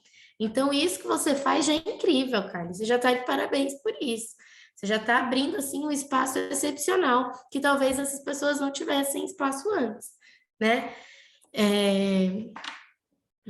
Deixa eu ver, pessoas negras... E aí, já liga no que o Carlos falou, né, que eu anotei aqui, pessoas negras ainda não ocupam lugares de reconhecimento. Então, é por isso que as pessoas não sabem quem são. Mas que, por exemplo, você recebeu uma surpresa muito boa, que você esperava poucas pessoas e foram muitas. Então, nós temos que ficar reafirmando, infelizmente, isso é uma coisa que nós sabemos, reafirmando o nosso lugar o tempo inteiro, para que sejamos reconhecidos, né? E nós que estamos ocupando esses lugares somos agentes responsáveis, né? E aí você fala, é perigoso, é muito ruim mesmo estar, mas ao mesmo tempo é bom, porque se não fosse você que estivesse ali, como que estaria sendo? Se fosse outra pessoa que não estivesse se importando, né? Então é isso. Aí o Carlos fala que há sim, e é isso, Carlos, há produção científica. E como essa produção científica é barrada? Porque a gente sempre pensa no grande, né? Não chega, não há visibilidade. Mas por que não há visibilidade? Quem nós chamamos para as nossas bancas? Quem é que ocupa a nossa banca quando a gente defende? Porque se eu defendo uma coisa e chega lá na minha banca, eu chamo 3 homens negros, 2 homens e uma mulher, ou 3 homens brancos, uma mulher branca e 2 homens brancos, eu não estou fazendo muita diferença. Não estou fazendo. Nós precisamos impulsionar essas pessoas mesmo. Nós temos uma unidade na UFMT de posicionamento político e de compromisso afetivo mesmo, de vamos nos defender e ocupar o nosso espaço dentro da ciência. E aí, o que a gente faz? Eu sou orientadora de fulana de tal. Eu vou falar, olha, fulana, você quer, eu vou indicar alguém então para sua banca, e aí eu indico 3 pessoas negras. E aí a gente vai se fortalecendo, Infelizmente somos nós, porque se a gente continua, nossas bancas continuam sendo pessoas brancas, não digo pessoas brancas não produzem algo que nos interessa, muitas vezes produz muita coisa que nos interessa, né? Mas nós precisamos avançar dentro da ciência porque nós não temos representatividade, visibilidade, né? Então nós precisamos sempre estar nesse lugar de luta, sempre estar nesse lugar de luta. E é cansativo. É cansativo, porque a gente tem que se colocar nesse lugar o tempo inteiro. E é chato, porque, por exemplo, em universidades, quando a gente está fechada dentro de uma universidade, as pessoas cansam de ouvir a gente falando as mesmas coisas. Mas se, mesmo assim, falando as mesmas coisas e ocupando os mesmos lugares, nós não temos visibilidade, e se a gente não estivesse fazendo, né? Então, é isso. Estão em bancas, essa visibilidade ela é barrada em bancas, ela é barrada em revista, né? O que a gente está produzindo? Porque o que eu produzo, por exemplo, não é muito interessante para a academia. E aí eu vou ser barrada na hora de publicar uma revista, em uma revista Qualizar. Se não for alguém que lá está me avaliando e acha super interessante, eu não vou estar lá, né? Enfim, então a academia, ela é um cerco, assim. Se você não caminhar pelas brechas, a gente não chega, né? Não chega. E aí, por exemplo, eu, uma mulher negra, jovem, dentro do doutorado, isso é 1 em 1 milhão. É 1 em 1 milhão, infelizmente. E aí, por quê? Porque a gente vai caminhando nas brechas, né? Onde vai dando, a gente vai entrando. E aí, o Gleidson fala dessa responsabilidade. É isso, Gleidson. A gente precisa ir atrás, nós precisamos ler, nós precisamos estudar. E mais do que isso, a gente precisa respeitar quem nós estamos atendendo. Enquanto professora, por exemplo, eu tenho um respeito pelos meus estudantes. E aí é pelo respeito aos meus estudantes, a história e a educação que eu vou estudar. Porque vocês sabem que tem muito professor que não prepara a aula, não se preocupa com o que está dando. Se a pessoa nem prepara uma aula, você acha que ela vai se preocupar em ler outra coisa que não é aquilo que está instituído? Então, nós precisamos ter o cuidado de, sim, ter paciência de estudar, paciência de ler, ter paciência de preparar uma aula diferente, uma aula que vai fazer sentido para as crianças, vai fazer sentido para adolescentes, entender que não é fácil, porque tá tudo. O professor é uma pessoa que está ali no centro de tudo, de toda a violência, né? Porque você é afetado pela violência do Estado com as crianças, você é afetado na violência do Estado com os professores, nós não temos respaldo. Nós não temos respeito. Vem, Cris. E aí é difícil, né? Então, por exemplo, no começo do ano eu estava dando aula em 4 escolas estaduais aqui de São Paulo, recebendo muito pouco, simplesmente com 54, 56 alunos em cada turma, em sala de aula quente, o ventilador não funcionava, os alunos não queriam, as crianças, os estudantes, os jovens, eles não queriam estar ali, não importava se eu virasse de cabeça para baixo, a educação ela precisa ser reformulada de uma outra forma, não importava se eu, antes da pandemia, a gente conseguia dar, assim, levavam racionais para a sala de aula, levava um filme, então, assim, a gente saía da sala de aula e ia para a quadra, fazia uns jogos. Então, assim, a gente conseguia transformar a educação em uma educação libertária. Mas a forma que o Estado está pressionando os professores e as instituições, está impossível. Está impossível. Os professores estão entrando na sala de aula saindo doentes e as crianças não estão, as crianças, os jovens, os adolescentes, não estão absorvendo muitas coisas. Por quê? Qual é a lógica do professor sair da casa dele 7 horas da manhã, chega, a última aula é 11 horas da noite, e qual é o horário que você vai estudar para dar algo diferente para aquela turma? Para pensar, por exemplo, se é arte ou se é produção cultural. Qual é a hora que esse bendito desse ser humano vai conseguir pensar nisso? Se ele ainda tem que se alimentar as crianças da casa dele, pensar como ele vai pegar o ônibus amanhã para ir para a escola, ou se ele vai conseguir colocar gasolina para chegar até a escola, porque a gasolina está cara, ele não tem dinheiro, ele não recebeu, já tem 2 meses que o professor não recebe. Enfim, imagina, né? Então, assim, é um cerco mesmo, e um circo também, né? Mas é um cerco, porque para que a gente não consiga fazer muitas coisas. E aí é nesse meio que a gente tem que ir caminhando nas brechas e tentando algumas coisas diferentes, porque não é fácil, não é fácil.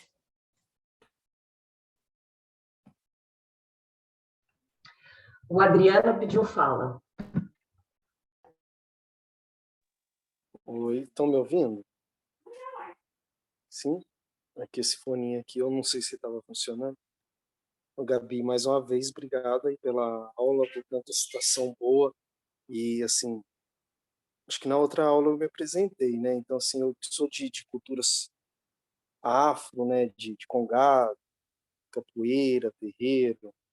Quando a gente vê citações de literaturas de pessoas afro, por mais que eu não tenha lido, parece que eu já li, né? Porque é o que a gente vive nessas culturas, né? Então, só não estava escrito. Até a gente escuta, eu cresci muito escutando uma fala que assim eu não sei se tem autor, quem que é, mas que é assim que a melhor história é aquela que não foi dita, né? Na verdade, elas estão aí, né, nessas citações todas que você deu. Obrigado por fazer isso. E tem uma parte que você falou no início da sua aula, que é sobre os lugares, né? Dessa coisa do lugar, dos, da cidade iluminada, aquele lugar aconchegante, confortável, seguro, e os nossos lugares, e eu vou exemplificar para nós congadeiros de terreiro, né? Nós geralmente estamos, especificamente da Congado, nós estamos sempre nos lugares mais escondidos da cidade, por mais que as cidades aqui são pequenas, e o nosso palco, o nosso lugar de expressão cultural é a rua. Isso é um fundamento nosso que a gente, inclusive, assim, eu sou um grande defensor que isso não pode mudar, sabe? É assim, foi assim, e tem que ser assim, só que tem ações que a gente tem que fazer para quebrar esses paradigmas, sabe? E o ano passado, quando eu criei o Encontro Estadual das Afromineridades, nós levamos para o palco do Palácio das Artes congada, capoeira, samba, hip hop, que foi assim grandioso. Mas o Palácio das Artes em Belo Horizonte já tinha recebido todas essas culturas, só que separadamente. A gente levou todo mundo de uma vez só, 10 apresentações de cultura afro de uma vez só. E essa semana eu estou assim, na questão burocrática procurando lugar para realizar o segundo encontro esse ano. Vai ser dia 19 de novembro, com convite para todo mundo aí, para a gente aparecer aqui em BH, aqui em BH, né? Eu estou 300 quilômetros de BH, falando que mineiro é assim, né? Tudo é ali, aqui. Mas lá em Belo Horizonte, dia 19 de novembro. E só que esse ano a gente não pôde usar o Palácio das Artes, porque já não tinha mais vaga.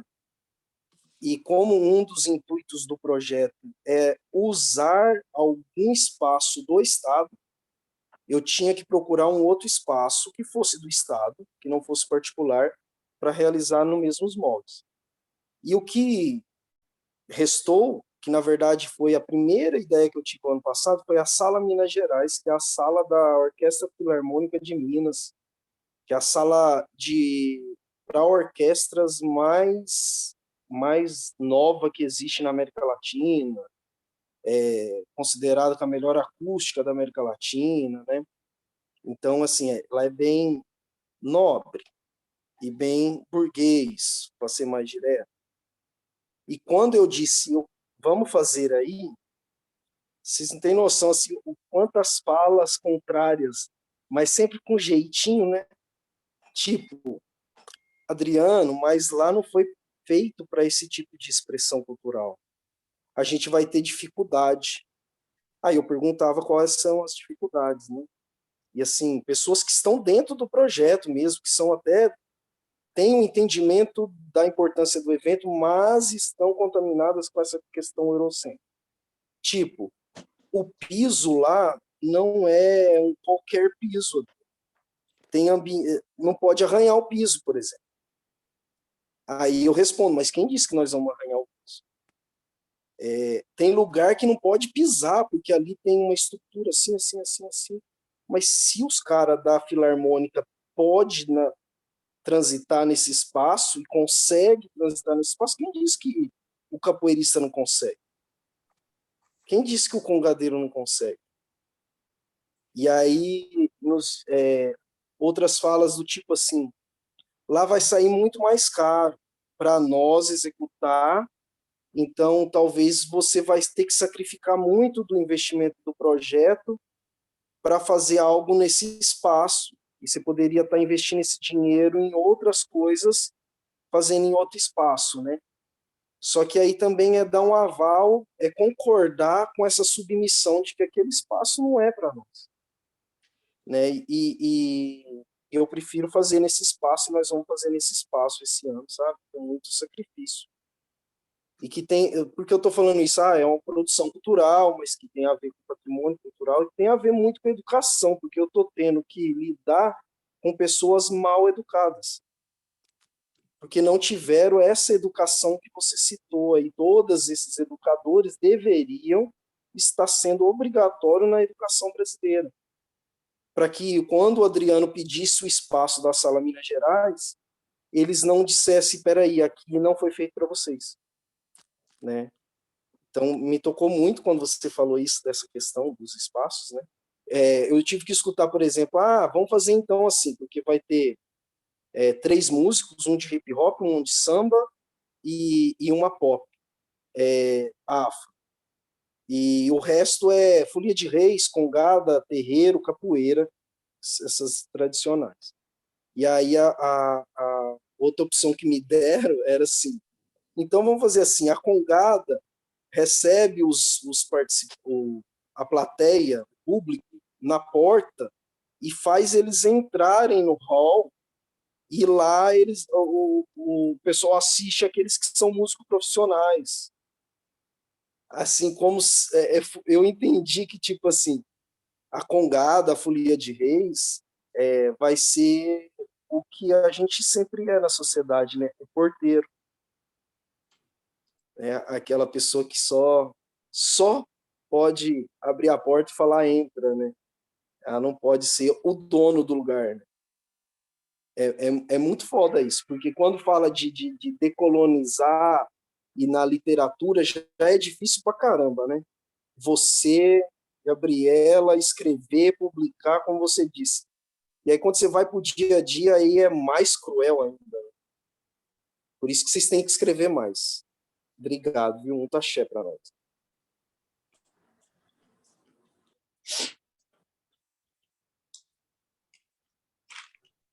Acho que não tem mais ninguém inscrito. E por isso que a gente tem que continuar lutando, né, Adriano? Para ocupar esses espaços aí. Porque é um espaço branco, criado por um homem branco, e se é um espaço que está no mundo, a gente pode pisar também, né?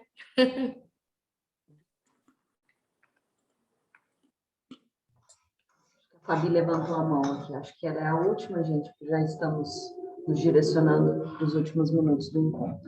Pode falar, Fabi. Oi, boa noite a todos, todas e todes. Aí, na verdade, eu só não queria deixar passar, sem também agradecer a Gabi, assim, por esses 2 encontros.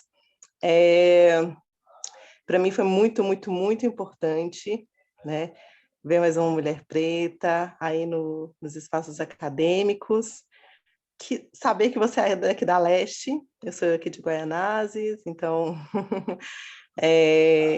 foi bem importante, assim, e, sobretudo, ver você trazer uma perspectiva e referenciais pretos que trazem uma pluralidade de pensamento, apesar de muita confluência entre um e outro, assim.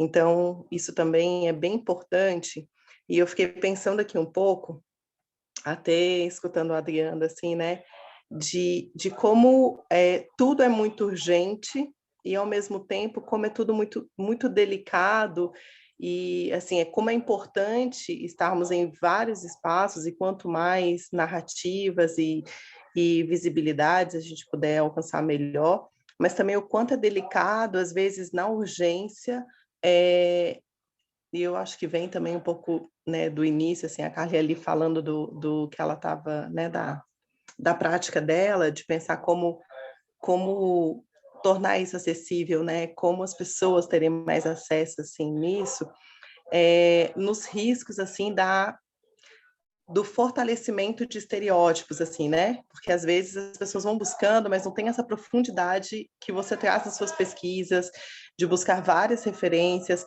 ou não tem a vivência, né? Não vem do lugar da vivência que o Adriano vem, assim. Então, da facilidade de pegar modelos, da facilidade, né? Eu fiquei pensando assim, a partir das suas perguntas, e que muitas vezes, como pode ser difícil a gente como pode ser delicado a gente fazer algumas respostas, porque essas respostas podem performar um lugar de fortalecer estereótipos do que é não ser uma prática colonizada, assim, de como é ser uma pessoa... então vamos falar sobre cultura antirracista, vamos falar sobre a Lei 10.639, e aí vai todo mundo hoje vai ter oficina de turbante, porque todo mundo vai ter que usar turbante hoje, e aí vão imaginar que isso é uau, super positivo, porque as pessoas estão tendo, né, contato com a cultura, e sim, é bastante positivo, mas como que a gente também pode entrar no lugar de anular as existências e invisibilizar o que as pessoas são aqui, nesse movimento de diáspora, então, com todas as interferências e atravessamentos que a gente tem em outros lugares, assim, né? E o que seria essas práticas não colonizadas, não colonizadoras, fora da África também, mas tendo um referencial de África. Então, assim, são muitas questões que pode tornar isso aqui que a gente está fazendo ainda mais complexo. Mas uma coisa que eu tenho pensado, assim, né, tentando responder a partir da minha prática, eu trabalho como articuladora cultural. Atualmente eu estou com vínculo aí de prestação de serviço para a Secretaria de Cultura, pelo Programa Vocacional, e também o Centro de Defesa e Convivência das Mulheres, que se chama Casa Viviane, que fica aqui em Guaianazes. E aí, para mim, o que eu tenho pensado é ir pelas coisas simples, assim, né? Isso, eu busco estudar bastante, eu estou fazendo mestrado na USP também, tenho um campo de pesquisa aí para pensar as nossas corpografias, então as memórias que os nossos corpos já carregam, mas eu fico pensando, assim, o que eu consigo fazer de diferencial e que eu acredito que seja bem contra-colonizador aí, é pensar as minhas práticas a partir de uma escuta ativa, a partir de afeto, porque o afeto foi nos negado a partir enfim, do momento que os nossos antepassados assim, tiveram seus corpos ali sequestrados de onde estavam. Então, esse não direito a pertencer, né? Trabalhar a partir desse lugar, isso já é muito significativo. Então, se a gente consegue criar espaços seguros, onde as pessoas consigam fluir artisticamente, no espaço de educação, a gente pensar que, né, na evasão escolar, a quantidade de crianças e adolescentes que são extremamente violados e violentados nos espaços escolares, a partir de educações, de um caminho único de educação. Eu acho que você trouxe várias referências e várias perspectivas, mas eu acredito que se houver dúvida em como fazer, ou onde é que estão, como é que vai, para onde vai, abre o campo da escuta, veja o que essas pessoas, né, como essas pessoas estão. Eu acho que a partir daí, se a gente abre pelo menos um diálogo, é possível a gente aprender com a outra pessoa, não a gente querer, mais uma vez, impor um processo e colocar, né, sendo... isso, né? Às vezes a gente vai atrás de teorias e vai buscar várias coisas, e isso é importante para embasar a nossa prática, mas pensar que às vezes quem está aqui se relacionando com a gente tem muito a dizer e pode nos ensinar sobre como fazer, sobre como ter essa prática mais sensível, uma prática mais acolhedora. Eu acho que é isso, pensar num lugar acolhedor, um lugar de pertencimento, um lugar afetuoso, que traga uma prática afetiva e efetiva ao mesmo tempo, pode ser muito potente e mobilizador, assim. A partir daí a gente pode aprender juntos, assim, né? Às vezes, né, também que já foi dito aqui, a gente fica pensando, mas essas pessoas, será que vão ter interesse, vão ter acesso? A gente pode pensar, né, o que interessa, ouvir essas pessoas, o que interessa para elas também, a partir daí a gente pode fazer uma troca, não já preparar todo um processo e preparar tudo e levar isso pronto a partir do que eu acredito que seja interessante. Eu posso dar uma base, com certeza, mas eu acredito que na troca as coisas se potencializam mais. É isso, acho que afeto, pensar confluências, afeto, pertencimento, acolhimento, porque isso são coisas que para corpos pretos dificilmente é dado, né? Nos lugares onde a gente está por aí.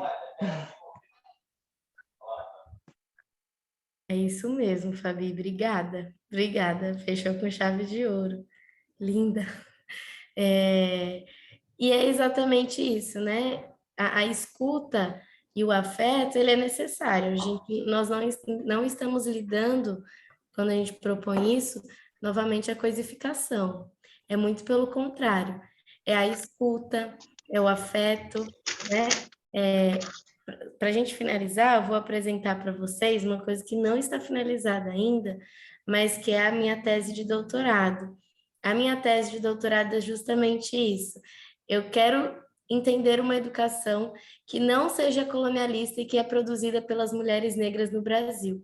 Então, a maternidade negra como educação. E para eu entender essa educação dessas mães negras e como elas produzem uma outra pedagogia, é através da escuta, é através do afeto. Eu não vou chegar lá com um gravador e falar, agora fala o que você acha que é educação. Não é assim que as coisas funcionam, né? Porque elas têm que dizer, as pessoas têm que falar, as pessoas negras têm que falar, as mulheres negras têm que falar. E é na escuta. Então, às vezes a gente chega falando, mas não é só o falar, né? É o escutar, porque o que a gente está propondo de outros saberes é produzido por alguém. E é esse alguém que tem que ser escutado, né? Mas muito obrigada, muito obrigada. Que maravilha de aula, hein? 2 aulas incríveis. Gabriela, mais uma vez eu agradeço em nome do Observatório, do Projeto Pensar e Agir, em nome da Ana. Foi muito valorosa, foi muito valoroso esses 2 encontros. Me sinto muito representada e muito feliz de poder estar aqui nesse encontro contigo. Obrigada mesmo, especialmente você, muito obrigada. E agradeço todo mundo que estava aqui. Vou pedir para quem puder abrir a câmera para a gente fazer aquela foto de registro habitual. Quem não puder, não tem problema também, que eu sei que tem gente fazendo outras coisas aí. Mas quem puder, por favor. E aí a Lívia só nos avisa quando fizer o clique, por gentileza. Irei fazer agora. Podem se preparar aí.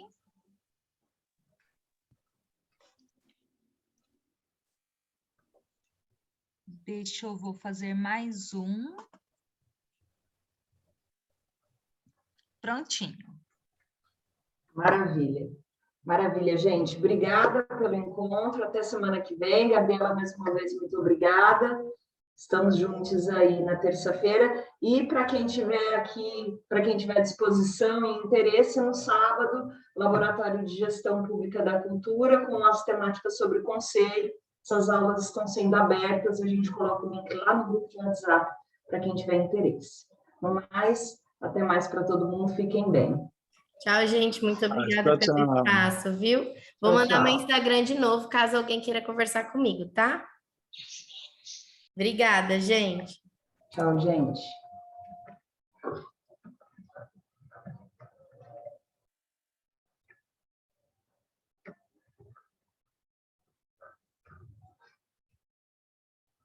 Lívia, obrigada, querida. Vou saindo também. Eu que agradeço, Dri. Boa noite. Boa noite.